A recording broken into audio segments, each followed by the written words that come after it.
I would be remiss on this special occasion if I did not say thank you for using your T-shirt wardrobe to demonstrate to the world that male sartorial elegance doesn't always present itself in a suit, tie, and cufflinks. Most importantly, thank you for being with us today on our special day. Ladies and gentlemen, it is my high honor to introduce Dr. Mark Zuckerberg.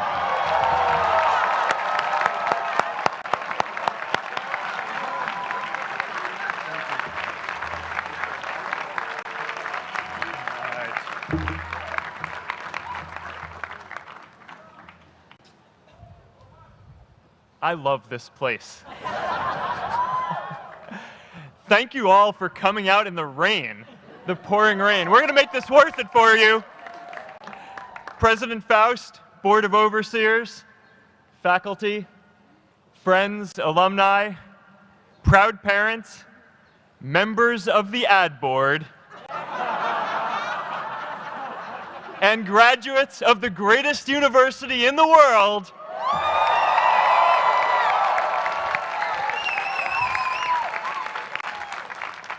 I am honored to be here with you today because, let's face it, you accomplished something I never could. If I get through this speech today, it'll be the first time I actually finish something here at Harvard. Class of 2017, congratulations.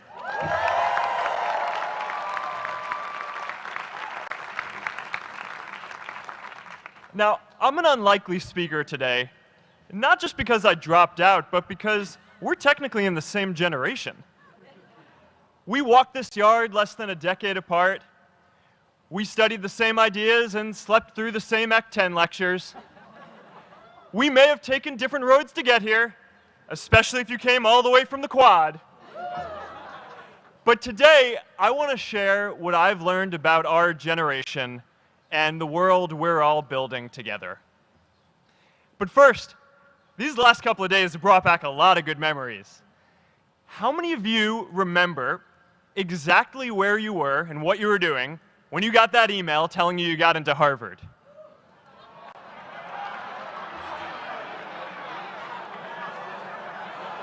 I was playing the video game Civilization, and I ran downstairs and got my dad, and for some reason, his first reaction was to video me opening the email. That could have been a really, really sad video. But I swear, getting into Harvard is the thing my parents are most proud of me for. My mom is nodding. You all know what I'm talking about. Look, guys, it's tough to beat this. You'll see when you get out there. How many of you remember your first lecture here at Harvard? Mine was Computer Science 121 with the incredible Harry Lewis. Harry.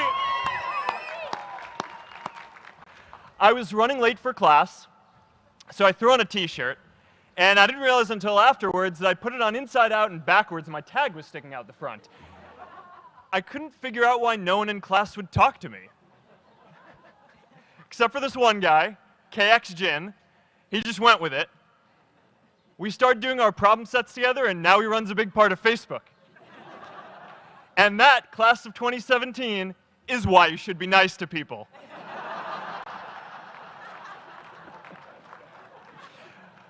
But my best memory from Harvard is meeting Priscilla.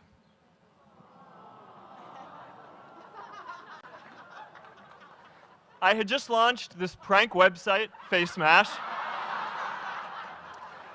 And the ad board wanted to see me. Everyone thought I was going to get kicked out. My parents drove up here to help me pack my stuff. My friends threw me a going-away party. Who does that? As luck would have it, Priscilla was at that party with her friends, and we met in line for the bathroom in the Foho Bell Tower, and in what must be one of the all-time most romantic lines, I turned to her and said, "I'm getting kicked out in 3 days, so we need to go on a date quickly." Actually, Any of you graduating today can use that line. I'm getting kicked out today. We need to go on a date fast. I didn't end up getting kicked out. I did that to myself. Priscilla and I started dating, and you know, that movie made it seem like Face Smash was so important to starting Facebook. It wasn't. But without Face Smash, I never would have met Priscilla. And Priscilla's the most important person in my life. So you could still say it was the most important thing I built in my time here.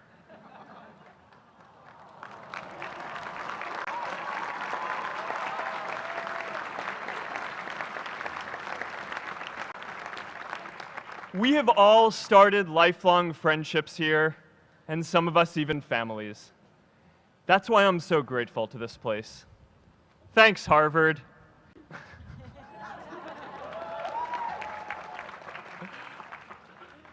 Today, I want to talk about purpose. But I'm not here to give you the standard commencement about finding your purpose. We're millennials. We try to do that instinctively. Instead, I'm here to tell you that finding your purpose isn't enough. The challenge for our generation is to create a world where everyone has a sense of purpose. One of my favorite stories is when JFK went to go visit the NASA Space Center, and he saw a janitor holding a broom, and he asked him what he was doing, and the janitor replied, "Mr. President, I'm helping put a man on the moon." Purpose is that feeling that you are a part of something bigger than yourself, that you are needed, and that you have something better ahead to work for. Purpose is what creates true happiness. And you are graduating at a time when this is especially important. When our parents graduated, that sense of purpose reliably came from your job, your church, your community. But today, technology and automation are eliminating many jobs. Membership in a lot of communities has been declining, and a lot of people are feeling disconnected and depressed and are trying to fill a void in their lives. As I've traveled around, I've sat with children in juvenile detention and opioid addicts who've told me that maybe their lives would have turned out differently if they just had something to do, an after-school program or somewhere to go. I've met factory workers who know their old jobs aren't coming back and are just trying to find their path ahead. For our society to keep moving forward, we have a generational challenge to not only create new jobs, but create a renewed sense of purpose. I remember that night I launched Facebook from that little dorm in Kirkland House.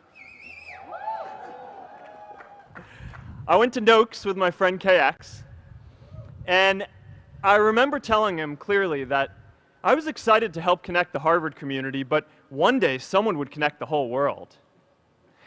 The thing is, it never even occurred to me that that someone might be us. We were just college kids.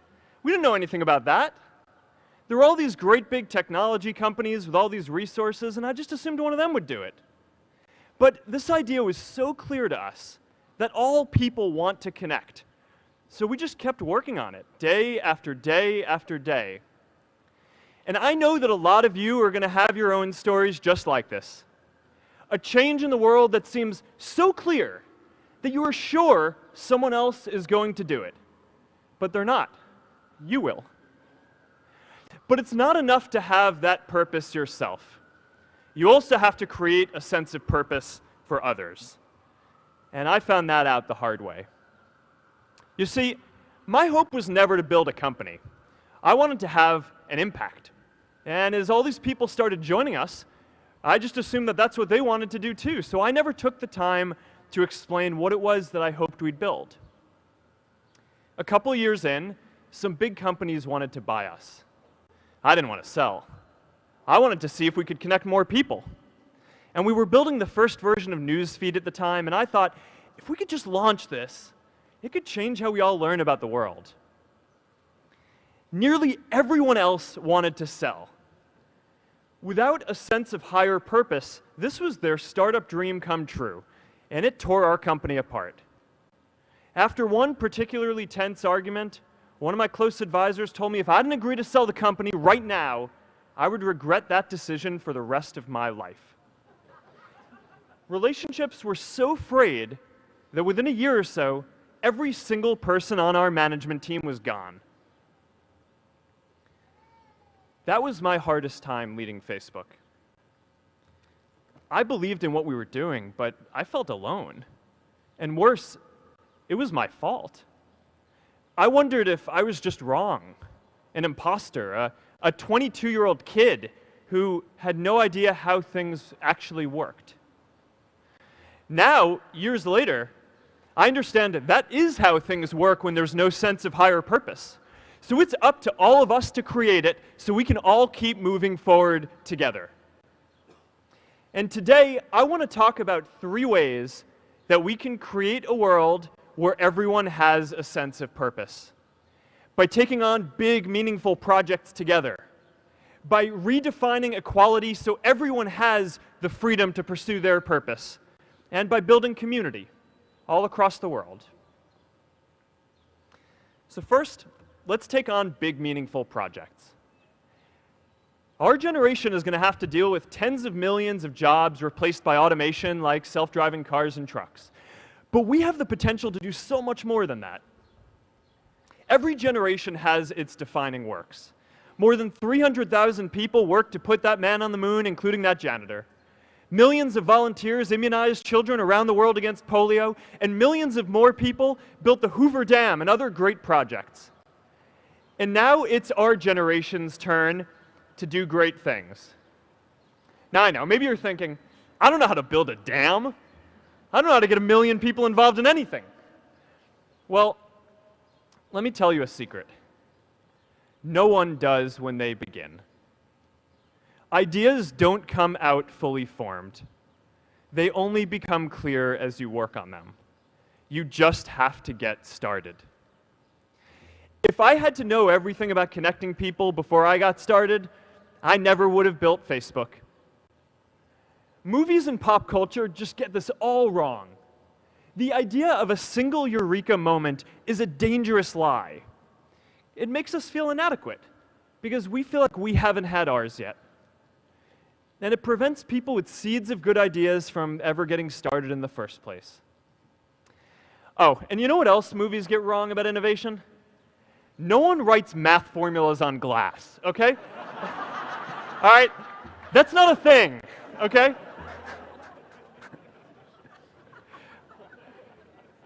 It's really good to be idealistic, but be prepared to be misunderstood. Anyone working on a big vision is going to get called crazy, even if you end up right. Anyone taking on a complex problem is going to get blamed for not fully understanding it, even though it's impossible to know everything up front. Anyone taking initiative will always get criticized for moving too fast because there's always someone who wants to slow you down. In our society, we often don't take on big things because we're so afraid of making mistakes that we ignore all the things wrong today if we do nothing. The reality is, anything we do today is going to have some issues in the future. But that can't stop us from getting started. So what are we waiting for? It is time for our generation-defining great works. How about stopping climate change before we destroy the planet and getting millions of people involved, manufacturing and installing solar panels? How about curing all diseases and getting people involved by asking volunteers to share their health data, track their health data, and share their genomes? You know, today, our society spends more than 50 times as much treating people who are sick as we invest in finding cures so people don't get sick in the first place. It makes no sense. We can fix this. How about modernizing democracy so everyone can vote online? And how about personalizing education so everyone can learn? These achievements are all within our reach. Let's do them all in a way that gives everyone in our society a role. Let's do big things not just to create progress, but to create purpose.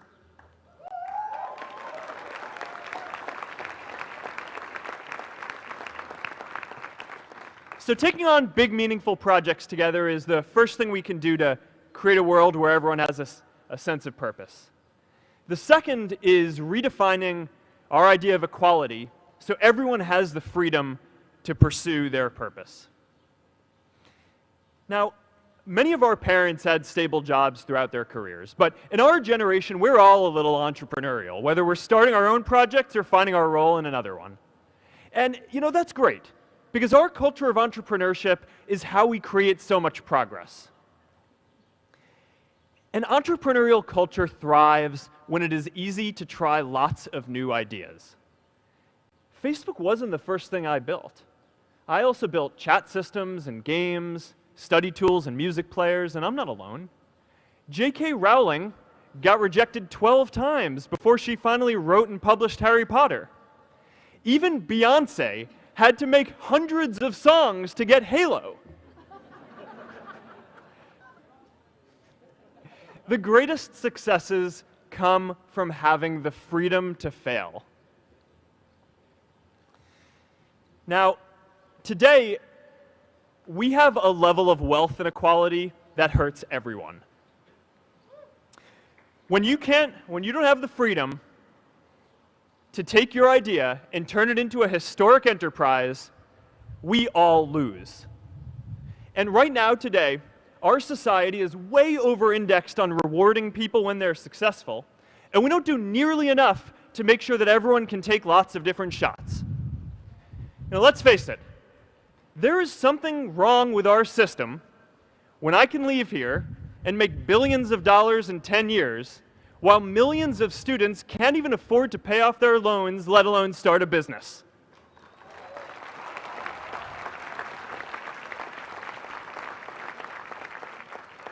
Look, I know a lot of entrepreneurs, and I don't know a single person who gave up on starting a business because they were worried they might not make enough money. But I know too many people who haven't had the chance to pursue their dreams because they didn't have a cushion to fall back on if they failed.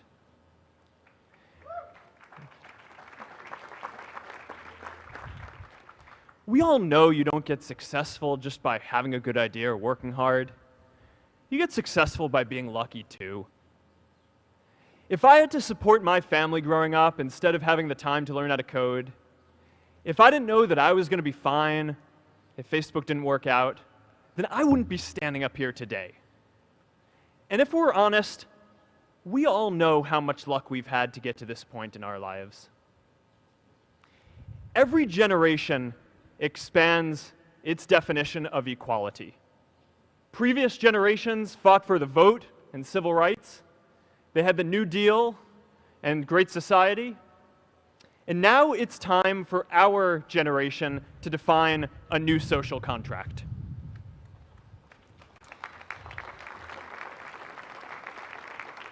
We should have a society that measures progress not just by economic metrics like GDP, but by how many of us have a role we find meaningful.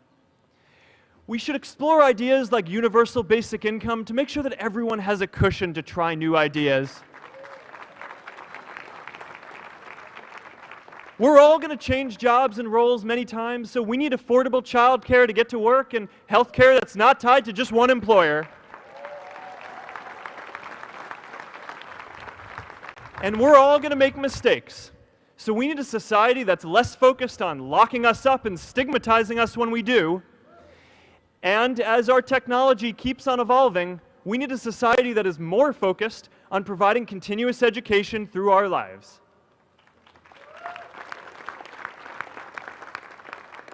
And yes, giving everyone the freedom to pursue purpose isn't going to be free. People like me should pay for it. And a lot of you are going to do really well, and you should too.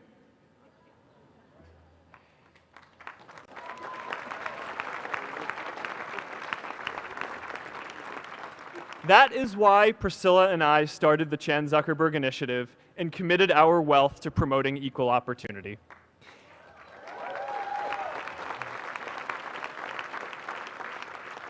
These are the values of our whole generation. It was never a question of if we were going to do this. The only question was when. Millennials are already one of the most charitable generations in history. In just 1 year, more than 3 in 4 US millennials donated to charity, and more than 7 in 10 raised money for another one. But it's not just about giving money. You can also give time. And I promise you, if you just take an hour or two a week, that's all it takes to give someone a hand and help them reach their potential. Now, maybe you're thinking, that's a lot of time. I'm not sure if I have that much time. I used to think that. You know, when Priscilla graduated from Harvard, she became a teacher. And before she'd do education work with me, she told me that I needed to get my own experience teaching a class. At first, I complained. I said, you know, I'm kind of busy. I'm running this company. But she insisted. So I taught an after-school program at the local Boys and Girls Club on entrepreneurship. I taught those kids lessons on product development and marketing, and they taught me what it was like growing up feeling targeted for your race, and what it's like having a family member in prison. I shared stories of my time in school, and they shared their hope that one day they would get to go to college too. For 5 years, I've had dinner with those students every month. One of them even threw Priscilla and me our first baby shower. And next year, they're going to college. Every one of them, first generation in their families. We can all make time to give someone a hand. Let's give everyone the freedom to pursue purpose, not just because it's the right thing to do, but because when more people can turn their dreams into something great, we are all better for it.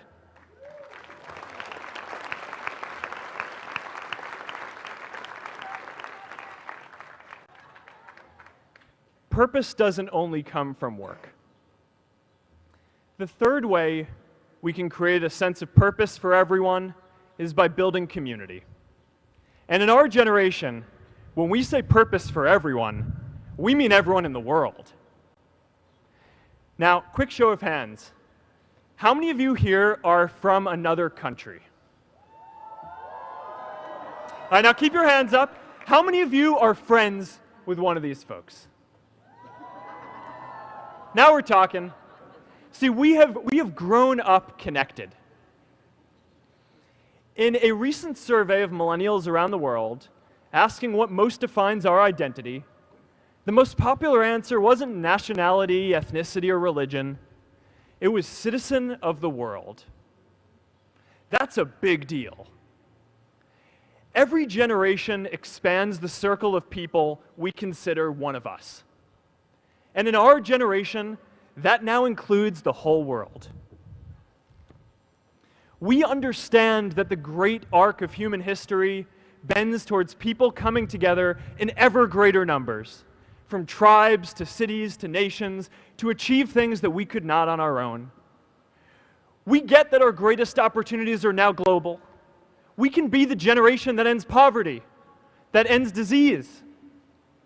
And we get that our greatest challenges need global responses too. No country can fight climate change alone or prevent pandemics. Progress now requires coming together, not just as cities or nations, but also as a global community. But we live in an unstable time. There are people left behind by globalization across the whole world. And it's tough to care about people in other places when we don't first feel good about our lives here at home. There's pressure to turn inwards. This is the struggle of our time. The forces of freedom, openness, and global community against the forces of authoritarianism, isolationism, and nationalism. Forces for the flow of knowledge, trade, and immigration against those who would slow them down. This is not a battle of nations. It is a battle of ideas. There are people in every country for more global connection, and there are good people against it. And this isn't going to be decided at the UN either. It's going to happen at the local level when enough of us feel a sense of purpose and stability in our own lives that we can start to open up and care about everyone else too. And the best way to do that is to start building local communities right now.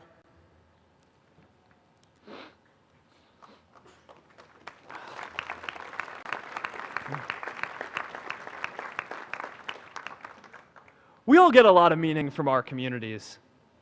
Who here's from Elliott House? How about Lowell? I know you guys found community because you literally live right on top of each other. And Mather? I'll just leave that there. Whether our communities are houses or sports teams, churches or a cappella groups, they give us that sense that we are a part of something bigger, that we are not alone. They give us the strength to expand our horizons. And that's why it's so striking that over the past few decades, membership in all kinds of communities has declined by as much as 1/4. That's a lot of people who now need to find a sense of purpose somewhere else. But I know that we can rebuild these communities and start new ones because many of you already are. I met Agnes Agoye, who's graduating today. Agnes, where are you?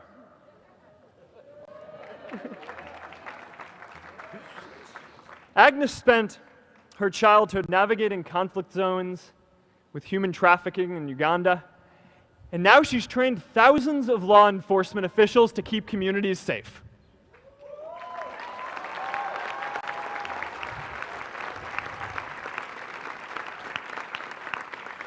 I met Kayla Oakley and Neha Jain, who are graduating today too. Stand up, guys. Kayla and Neha started a nonprofit that connects people suffering from chronic illnesses with people in their communities who are willing to help out.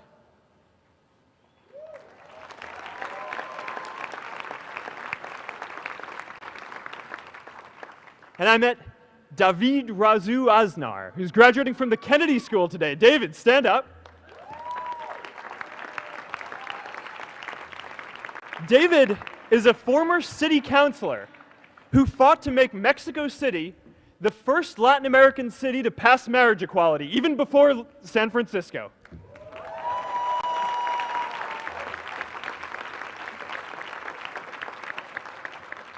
And this is my story too. A student in a dorm, connecting one community at a time, and keeping at it until one day we can connect the whole world. Change starts local. Even global change starts small with people like us. In our generation, the struggle of whether we connect more, whether we achieve our greatest opportunities, comes down to this: your ability to build communities and create a world where every single person has a sense of purpose.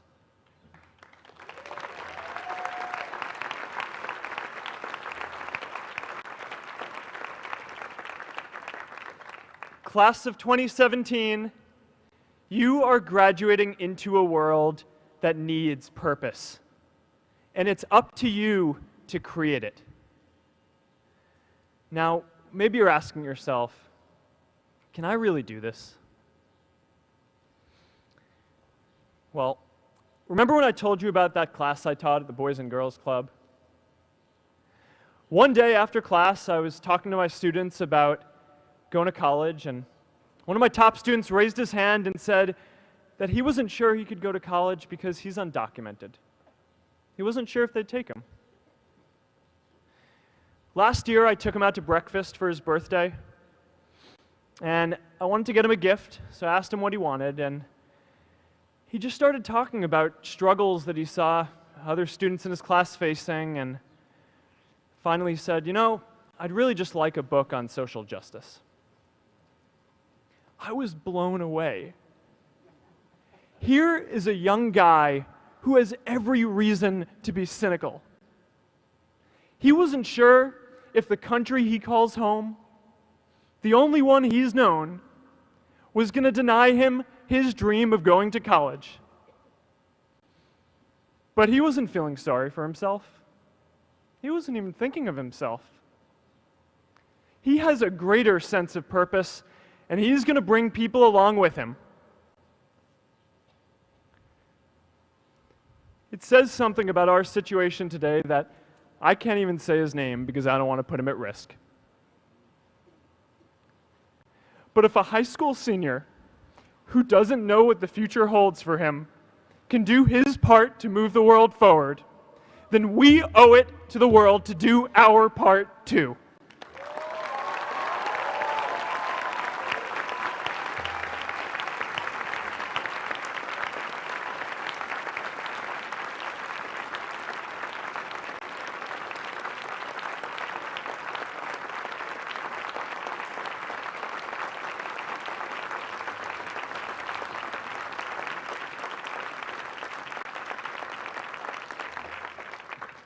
So before you walk out those gates one last time, and as we sit here in front of Memorial Church, I'm reminded of a prayer, Misha Berach, that I say whenever I face a big challenge, that I sing to my daughter, thinking of her future when I tuck her in at night. And it goes, "May the source of strength, who's blessed the ones before us, help us find the courage to make our lives a blessing." I hope you find the courage to make your life a blessing. Congratulations, class of 2017. Good luck out there.